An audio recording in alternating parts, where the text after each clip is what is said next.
नमस्कार. कोकण कन्या चॅनलवर मी पूनम आपणा सर्वांचं मनापासून स्वागत करते. आज आपण करणार आहोत ओला कोलीम किंवा ताजा जवळा. चला तर मग करूया सुरुवात. यासाठी लागणारं साहित्य पाहून घेऊया.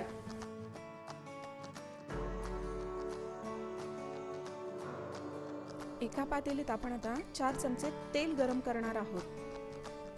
तेल छान गरम झालं की त्यात ठेचलेला लसूण घालायचा आहे आणि लसूण चांगला तांबूस रंगापर्यंत परतून घ्यायचा आहे आपल्याला. आता यात घालायचं आहे हिंग. हिंगामुळे कोलीम पोटाला बाधत नाही.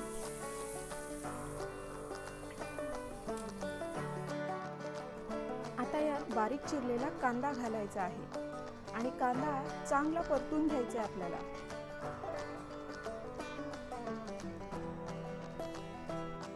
कांदा छान परतून झाला की त्यात आपण घालणार आहोत जवळा किंवा ओला कोलीम.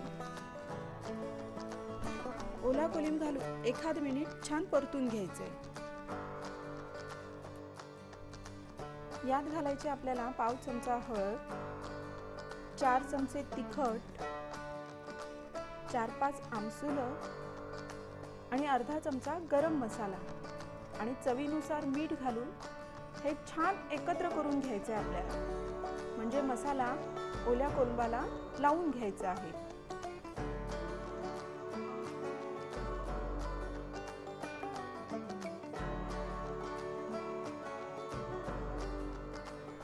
ओला कोलीम आणि मसाला छान एकत्र करून झाला की त्याला झाकण ठेवून बारीक गॅसवर 10 मिनिटं चांगलं शिजू द्यायचे आपल्याला. 10 मिनिटं झालेली आहे. आता आपण झाकण काढून पाहूया. आपला कोलीम छान शिजलाय. जर कोलंबात थोडंफार पाणी राहिलं असेल तर गॅस फुल करून छान परतून घ्यायचा आहे कोलीम. यात बारीक चिरलेली कोथिंबीर घालून घेऊया आणि चांगलं मिक्स करून घ्यायचंय. बारीक गॅसवर झाकण ठेवून हा कोलीम आपल्याला अजून 5 मिनिटं शिजू द्यायचा आहे. 5 मिनिटं झालेली आहेत. आता आपण झाकण काढून पाहूया.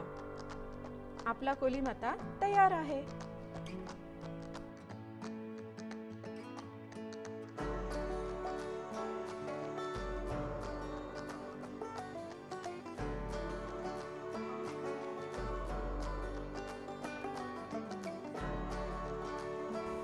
आहे की नाही एकदम सोपी रेसिपी.